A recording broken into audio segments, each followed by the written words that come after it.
Tes Seleksi Kompetensi Bidang CPNS tahun 2024. SKB Auditor. Soal 41-50. Soal nomor 41, manajemen resiko berfungsi untuk A. Meningkatkan ketahanan organisasi dalam menghadapi resiko. B. Meminimalisir dampak resiko terhadap kegiatan operasional organisasi. C. Memastikan bahwa resiko di organisasi terkelola dengan baik dan transparan. D. Mengidentifikasi dan mengelola resiko yang dapat mempengaruhi pencapaian tujuan organisasi.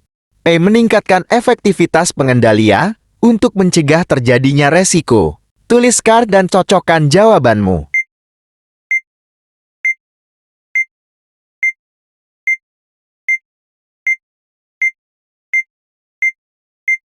Jawabannya adalah D. Mengidentifikasi dan mengelola resiko yang dapat mempengaruhi pencapaian tujuan organisasi.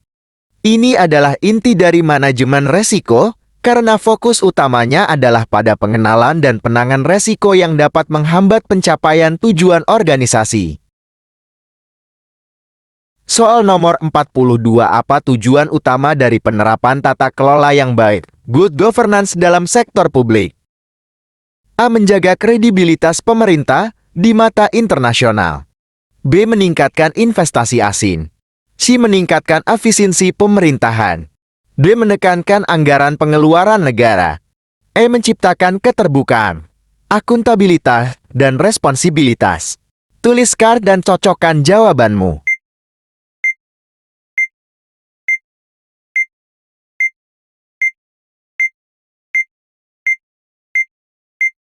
Jawabannya adalah I. Menciptakan keterbukaan, akuntabilitas, dan responsibilitas.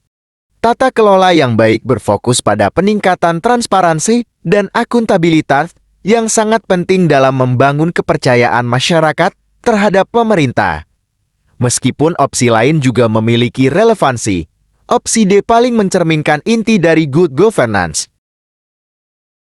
Soal nomor 43. Dalam perubahan metodologi pengawasan audit intern, pendekatan berbasis resiko risk-based audit menjadi prioritas. Apa keunggulan utama dari pendekatan ini? A. Fokus audit diarahkan pada area dengan potensi resiko terbesar. B. Semua unit dalam organisasi mendapatkan perhatian yang sama. C. Seluruh proses bisnis akan diaudit secara menyeluruh.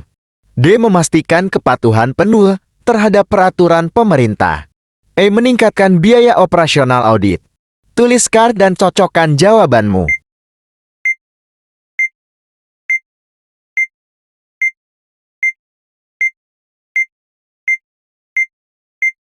Jawabannya adalah A. Fokus audit diarahkan pada area dengan potensi resiko terbesar.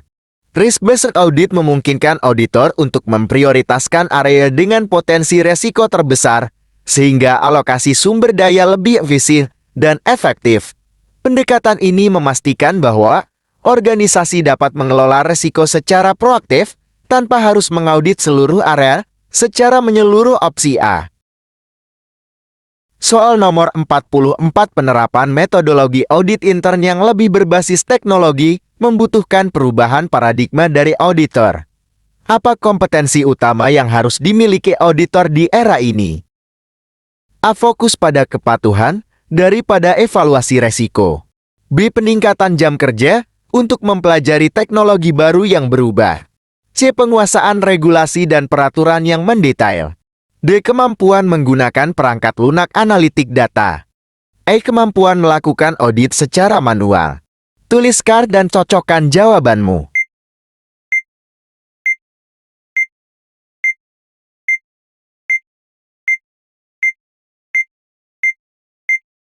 Jawabannya adalah D. Kemampuan menggunakan perangkat lunak analitik data. Auditor di era digital harus menguasai perangkat lunak analitik data untuk dapat memanfaatkan teknologi dalam mendeteksi resiko atau anomali. Kompetensi ini mendukung pendekatan audit berbasis data dan resiko, sementara penguasaan regulasi pada opsi C tetap penting. Kemampuan teknologi menjadi kebutuhan utama dalam metodologi. Soal nomor 45. Manakan dari pernyataan berikut yang tidak benar mengenai perbedaan antara layanan asuransi dan konsulting dalam audit internal. Layanan asuransi umumnya bersifat reaktif, merespon masalah yang sudah terjadi. Sedangkan layanan konsulting bersifat proaktif, mengantisipasi resiko di masa depan. Keduanya memerlukan kompetensi teknis yang tinggi dari auditor internal. Keduanya merupakan layanan yang penting bagi organisasi, namun memiliki tujuan dan pendekatan yang berbeda. Di layanan asuransi memberikan keyakinan objektif mengenai suatu subjek, sedangkan layanan konsulting memberikan saran dan rekomendasi. Layanan asuransi memiliki fokus pada kepatuhan terhadap standar dan peraturan, sedangkan layanan konsulting lebih berorientasi pada peningkatan kinerja. Tuliskan dan cocokkan jawabanmu.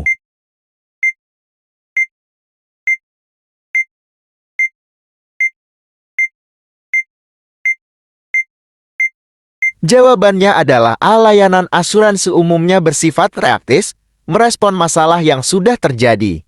Sedangkan layanan konsulting bersifat proaktif, mengantisipasi resiko di masa depan. Layanan asuransi tidak selalu bersifat reaktif. Auditor internal dapat melakukan kegiatan asuransi secara berkala untuk memastikan bahwa sistem pengendalian internal berjalan efektif dan memadai. Layanan konsulting memang lebih bersifat proaktif, namun layanan asuransi juga dapat memiliki komponen proaktif, contohnya dalam memberikan rekomendasi perbaikan atas temuan audit.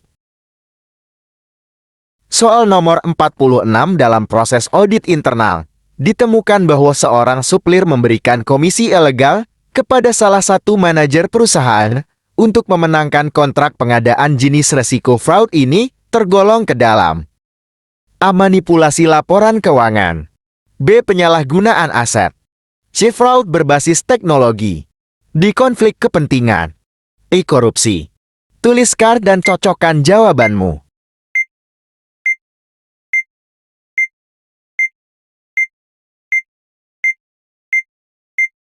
Jawabannya adalah E. Korupsi. Korupsi adalah bentuk fraud yang melibatkan penyalahgunaan kekuasaan untuk keuntungan pribadi, seperti penerimaan suap atau komisi ilegal.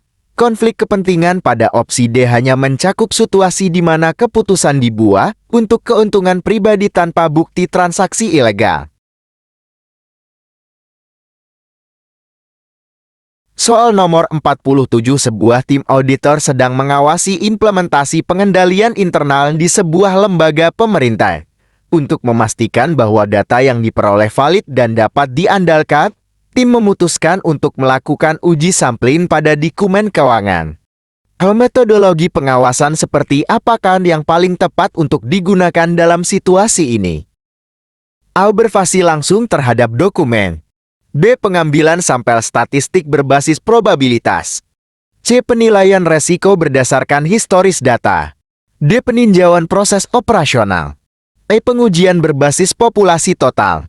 Tuliskan dan cocokkan jawabanmu.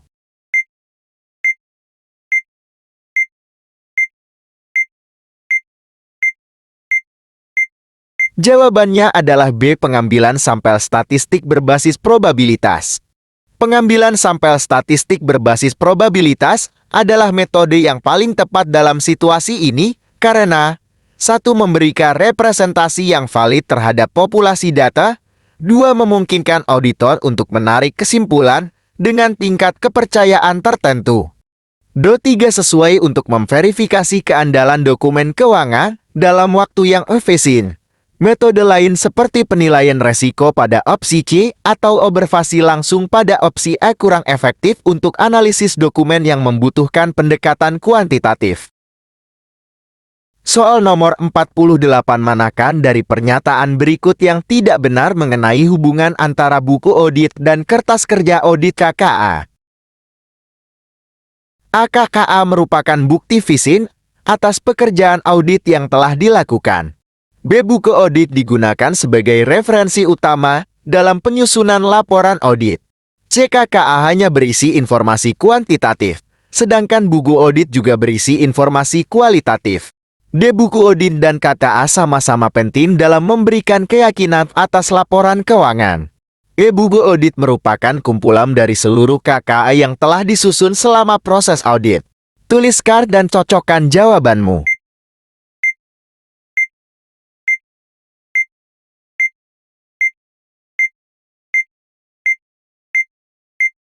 Jawabannya adalah C. KKA hanya berisi informasi kuantitatif sedangkan buku audit juga berisi informasi kualitatif. KKA tidak hanya berisi informasi kuantitatif, tetapi juga informasi kualitatif seperti hasil observasi, wawancara, dan penilaian auditor. Baik buku audit maupun KKA dapat berisi kedua jenis informasi ini. Soal nomor 49, manakah dari berikut ini yang tidak mempengaruhi kualitas buku audit dan KKA? A. Ketersediaan sumber daya yang memadai. B. Kualifikasi dan pengalaman auditor. C. Standar audit yang berlaku. D. Perangkat lunak akuntansi yang digunakan klien. E. Tingkat kompleksitas transaksi yang diaudit. Tuliskan dan cocokkan jawabanmu.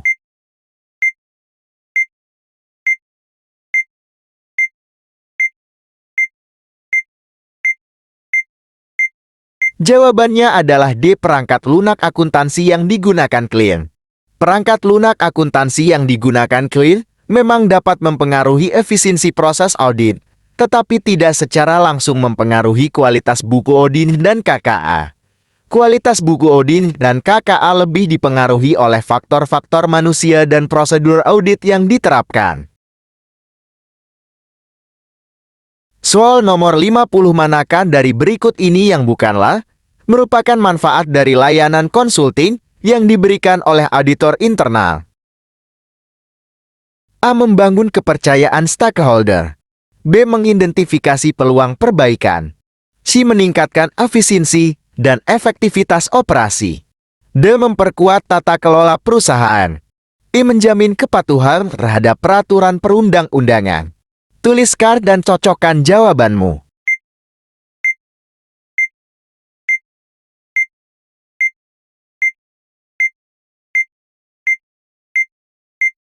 Jawabannya adalah I. Menjamin kepatuhan terhadap peraturan perundang-undangan.